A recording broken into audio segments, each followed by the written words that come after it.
Okay, finally here we have found the natural bridge caused by some rocks falling over a river.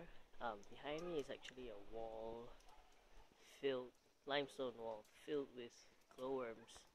I'll show you in a bit later. But over here, that's the river, right? And check that out, right? So that rock, that whole part, that's the natural bridge, and that's the walkway over there. Right. Let's see if we can find some glowworms. Don't know if you can see, but see the little stringy thingies there? That's the glowworm stuff that they secrete to catch their food.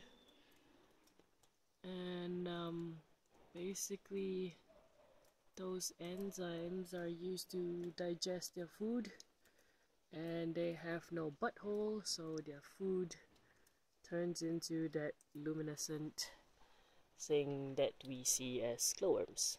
Yeah, so all of that.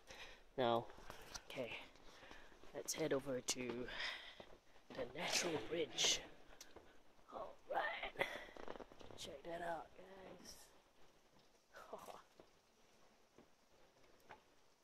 Look at that.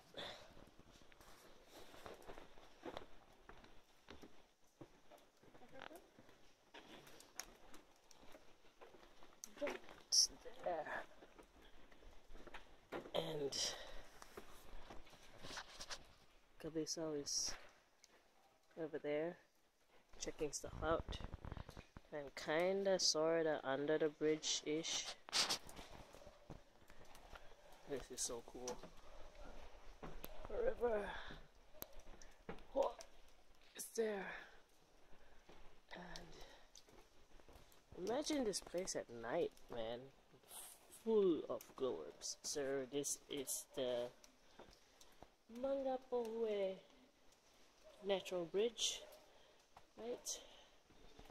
And I am standing right under the bridge. How cool is that? Yeah! Alright. I'll see you guys later. Ciao.